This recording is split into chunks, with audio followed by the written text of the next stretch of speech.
Alright, hello everyone and welcome to WWE Discussion. I'm your host and WWE enthusiast Dougie Doug. In today's episode I'm going to be discussing Friday Night Smackdown, November 23rd, 2023 edition. And this was the go-home edition of Smackdown before Survivor Series.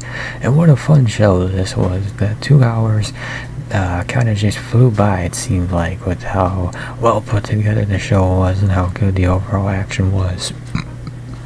Excuse me, and yeah, with that, we'll go ahead and get right into the action, starting with the undisputed WWE Tag Team Championship match, Judgment Day versus the Street Profits, and the match had a quicker pace than most, and the crowd ate it up. Fords and Dawkins were the de facto good guys, for better or for worse, and the Chicago chapter of the WWE Universe wanted to see them win the titles. Instead, Balor and Priest overcame the challenge and sent a message to their opponents of War Games with a quality victory. A solid segment that accomplished what it intended in the short term, but does create questions about the future of the Street Profits in terms of whether or not WWE is actually all in on them being bad guys. And considering the fact that you gave them new theme music and took away the solo cups, you made some effort.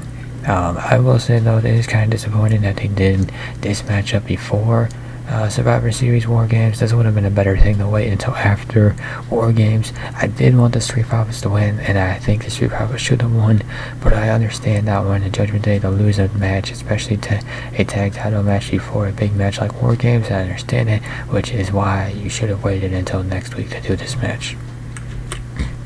Santos Escobar attacked Carlito, leading to Dragon Lee taking his place at Survivor Series, so it'll be Dragon Lee versus Santos Escobar at Survivor Series. And what led to this attack was an exchange of insults in Spanish and the insistence by Escobar that Rey Mysterio is gone forever.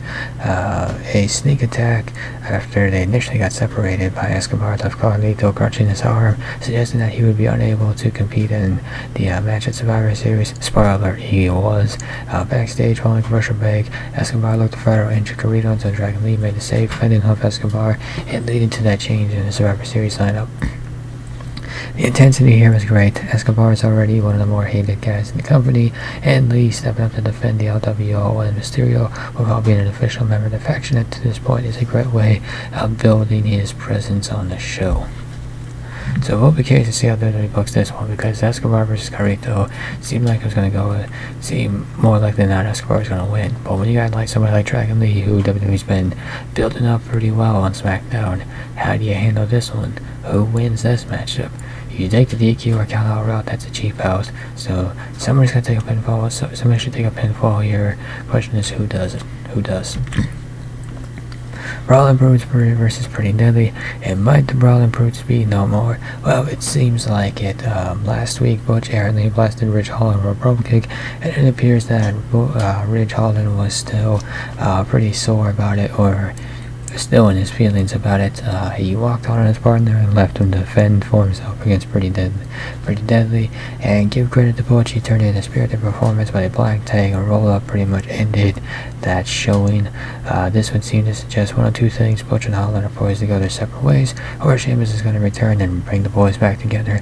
If the split happens and brings us one step closer to rechristening Butch's Pete Dunne, so be it. Do that. If you have no plans to rechristen to bring back Pete Dunne, then just bring back Sheamus instead. Either bring back Pete Dunne or bring back Sheamus. Do one or the other. And then main event, Becky Lynch and Charlotte Flair set aside their differences maybe for to take on Bayley and Asuka. And for the majority of the main event, it looked like they were on the same page, Lynch and Flair. At one point, it even looked like the man would pick up the win. However, an errant spear from Flair to Asuka, errantly Flair speared Asuka into her in the tension that has defined their relationship prior to this tag team match. Once again mirrored itself. Bayley and Asuka took advantage to score the win. The outcome creates an intriguing cliffhanger, and that raises the question of, are the good guys going to lose War Games because two of the four cannot get along? It gives the match something for our fans to sink their teeth into beyond the War Games gimmick, something that can only serve to enhance the bout, as seen last year with the Bloodline.